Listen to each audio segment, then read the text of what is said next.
You wake up one morning and everything feels heavier. The dreams you once had now taste like regret. The mirror no longer lies. It reflects someone who traded time for approval, potential for survival, years for moments that never meant anything. There's a quiet panic rising within you, a whisper telling you this is not the life you were meant to live. But you silence it because it's easier to scroll, to work, to laugh at jokes you don't find funny, to survive another day in a life that doesn't feel like yours. Nietzsche once said, "Your second life begins the moment you realize you have only one." Most people never realize this. They live as though they are immortal, as if mistakes can be erased, as if dreams can be postponed indefinitely, as if apologies can fix decades of absence in their own lives. You were not taught to live. You were taught to obey, to follow paths already paved by dead hands, to sacrifice wonder for stability, to surrender dreams at the altar of survival. You were taught to mistake existence for living. But then, something happens. Something cracks the illusion. Maybe it's the loss of someone you thought would always be there. Maybe it's a betrayal so deep it cuts your identity loose. Maybe it's waking up one morning and realizing you no longer recognize the person you've become. Whatever it is, it shatters all illusions, and for the first time, you see the truth. You don't have forever. You have right now. You have every breath filling your lungs in this moment. You have this fragile, brutal, beautiful chance to exist fully before everything you love and everything you are disappears. And in that moment, something extraordinary happens. You are no longer afraid of failure. You are terrified of wasting what's left. You stop asking for permission to be yourself. You stop apologizing for wanting more. You stop living for applause that will never matter. Once you are gone, you realize no one will come to save you. No perfect moment will arrive. No final warning will be given. This is your life. It is happening right now. Whether you're ready or not, Nietzsche believed that life must be lived as if you would have to live the same life over and over again, infinitely. Every choice, every mistake, every regret, every wasted second. If you had to repeat today for eternity, would you scream in agony or whisper in gratitude? The terrifying beauty of life is that it demands your full presence without offering any guarantees. No guarantee of success, no guarantee of love, no guarantee of a second chance. Only the guarantee of an ending. And yet most people will spend more time decorating their graves than building their lives. Your second life doesn't begin when you buy a new car, change jobs, or move to a new city. It begins the moment you realize you have only one life. And that realization will sink into your bones so deeply that you can't go back to sleep anymore. You begin to live urgently, intensely, gratefully. You start saying no to everything that shrinks you. You start saying yes to everything that ignites the fire within you. You will love with both hands, forgive without bitterness, dream without asking for permission. You stop waiting for a sign. You realize that you are the sign, that waking up is the miracle you've been waiting for. And in that sacred realization, the realization that time is your most precious and fragile possession, you are reborn, not as a new person, but as someone who has finally decided to become themselves. Your second life doesn't erase the pain of the first. It honors it. It thanks it for the lessons, then lets it go, because you can't live while carrying your own coffin. You have to let the dead things bury themselves and move forward bruised, broken, imperfect, but finally truly alive. Because it doesn't matter how much time you think you have left, the only life that matters is the life you choose to live. You're told to dream big, but you are punished the moment your dreams threaten the comfort of others. You're told you can be anything, but when you try, you are mocked, doubted, and diminished. The world loves a dreamer as long as their dream is small, safe, and quiet. Nietzsche saw this contradiction clearly. He realized that society isn't built to nurture greatness. It's built to manufacture obedience. He who has a why to live for can bear almost any how, Nietzsche wrote. But what he left unsaid is even darker. Most people never find their why. They live and die buried under everyone else's how. You are born into expectations. Study, work, marry, have children, consume, obey. You are handed a blueprint before you even know how to speak, and before you realize it, you've built a life you secretly resent. A life designed to please people who will never live it with you. You're not living. You're performing. Every decision, every sacrifice, every dream crushed, not for you, but for an invisible panel of judges you imagine are watching every step you take. You stay in jobs that decay your soul. You stay in relationships that hollow you out. You betray your own curiosity, your own fire, your own genius, all because someone somewhere might disapprove. And yet, the people you're killing yourself to please will not attend your funeral, wondering why you weren't happier. They will rarely remember your dreams. Nietzsche believed that to live fully, you must be willing to endure loneliness, to choose your own path, even if it means walking it alone. For greatness demands exile. Authenticity demands rebellion. The tragedy is not that people die. The tragedy is that most people never live before they die. You can feel it around you. The quiet desperation, the silent regret, the way people laugh too loudly at jokes they don't find funny, the way they brag about promotions that have stolen their peace, the way they plan vacations like prison breaks, desperate for a week of breathing before returning to the suffocation they have chosen. This is what Nietzsche calls the herd instinct, the unconscious existence of those who fear carrying the responsibility of thinking for themselves. It's safer to be accepted than to be free. It's easier to be praised for your compliance than to be punished for your authenticity. But there is a hidden cost. A soul that betrays itself to belong will rot from within. You can decorate your cage. You can paint it gold. You can pretend the bars are beautiful. But a cage is still a cage. Freedom is not comfortable. Freedom is not safe. Freedom demands that you become terrifyingly responsible for your own life. And that fear is what keeps most people asleep. They tell themselves, it's not the right time. Maybe next year. I'll chase my dreams after the kids grow up. I'll start living fully when I retire. But time doesn't negotiate.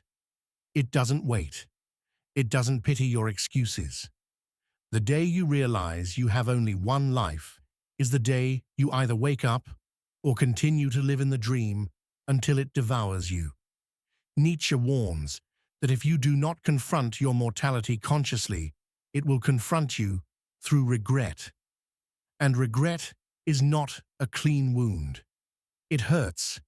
It consumes. It poisons every memory of what could have been. You may think you have time to delay, but look closer. How many years have already passed without meaning? How many days have you lived on autopilot, doing what was expected, never asking if it was what you truly wanted? You don't lose your life all at once. You lose it in tiny, invisible betrayals. A day here, a decision there, a dream postponed, until it decays into a memory of what you could have become. Nietzsche didn't just offer philosophy, he offered a mirror, not to flatter you, but to make you fear action, because fear will awaken you. You weren't born to live comfortably. You weren't born to be safe. You were born to burn with purpose, with vision, with a life so truly yours that the thought of living someone else's dream disgusts you. And yet the question remains, what will you do now that you know? Now that the truth has found you? The unbearable, undeniable, beautiful truth that you are running out of time. Will you shrink back into numbness? Will you rationalize your stagnation? Will you apologize for being alive? Or will you begin your second life, the life you were meant to live before fear rewrote your script? This decision is not a philosophical one. It is immediate. Every second you delay is a second stolen by the crowd. Every second you wait for permission is a second your soul is rotting. There will never be a perfect time. There will never be an ideal moment. There will never be a guarantee that you won't fail. There will only be now. And now demands you to have courage.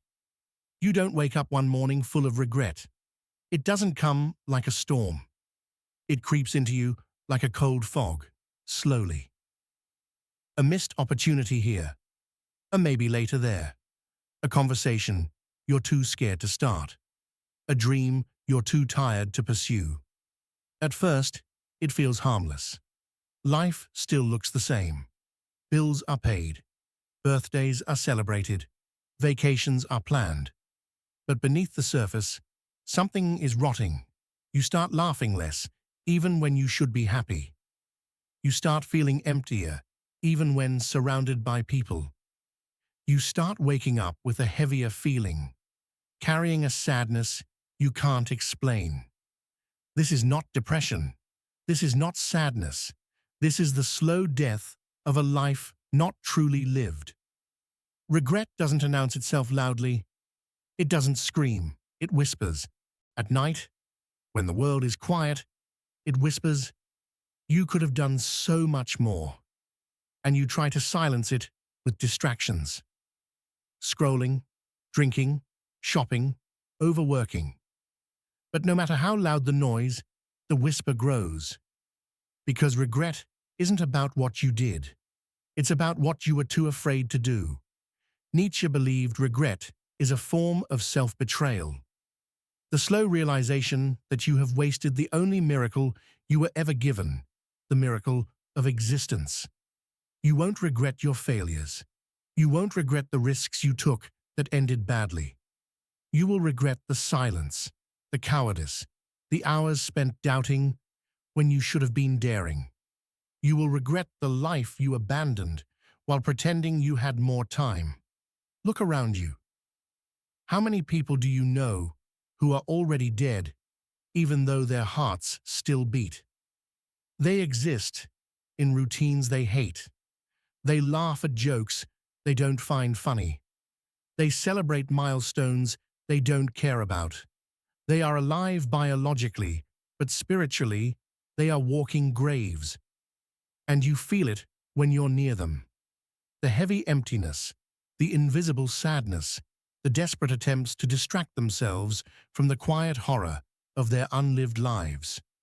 This is the fate Nietzsche warned against. Not death, not pain, but a life so disconnected from truth that it no longer feels alive. Every day you delay becoming the person you are meant to be, you nurture that death just a little more. You give another part of your soul to comfort, to fear, to mediocrity. And the tragedy is, most people will never realize what they've lost until it's too late. Because society teaches you to measure your life by numbers, income, follower count, possessions. But none of those things will hold your hand when regret starts swallowing you up at 3 a.m. Nothing in this world will erase the echo of dreams left unfulfilled. Only one thing will matter then. Did you live? Did you become what you were meant to become? Or did you die a quiet death long before your body ceased to breathe? You're not afraid of death. You're afraid of dying without having lived.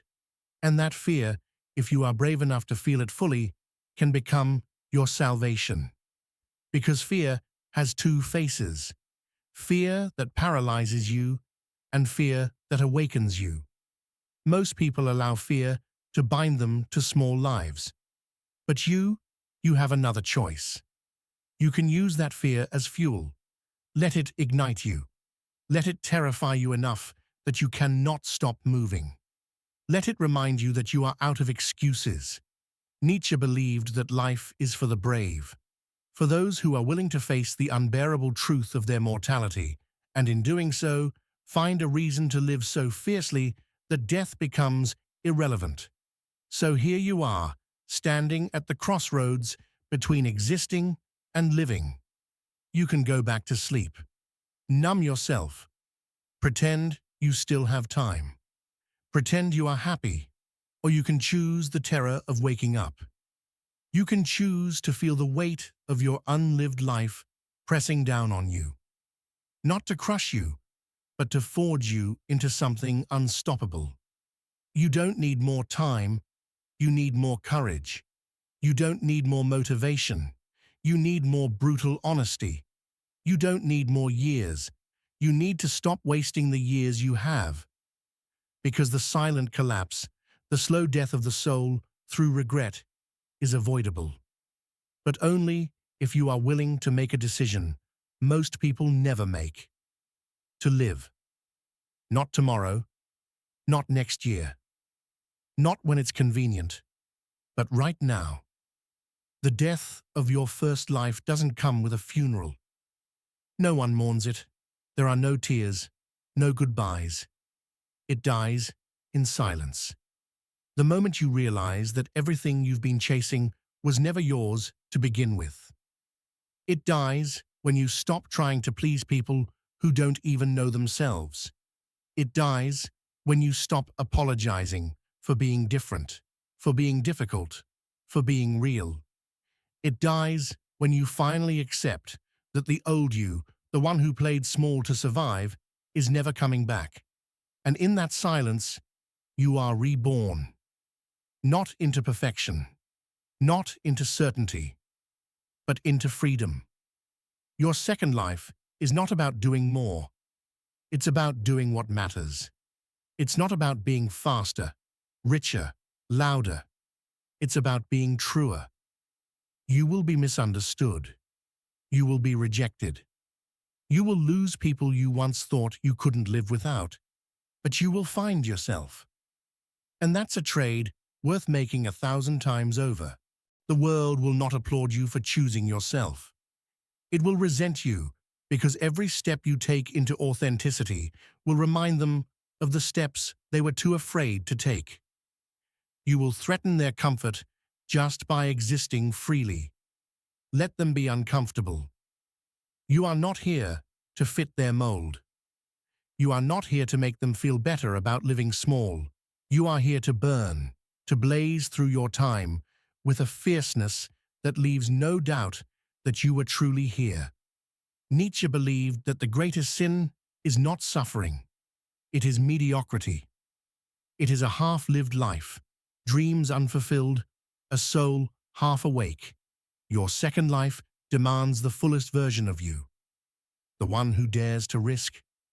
The one who speaks the truth even when their voice trembles. The one who stands strong alone, if necessary, rather than kneeling in the crowd. Living your second life won't be easy. There will be days you question everything. Days when fear seems bigger than hope. Days when going back to sleep will be so much easier. But remember this, pain is temporary. Regret is forever.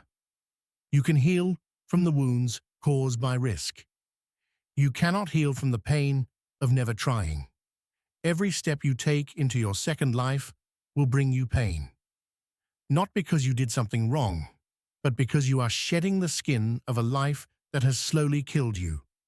You will mourn the old version of yourself, the one who endured disrespect, the one who watered dead gardens, the one who apologized for shining. But you will rise, not because you are without fear, but because you finally understand that fear is not a reason to stop. It is a reason to run faster. If you knew you had only one more year, truly knew it, you would not waste another second playing small. You would stop explaining your worth. You would stop shrinking to be easily digested. You would stop waiting for someone to tell you it's time to live fully.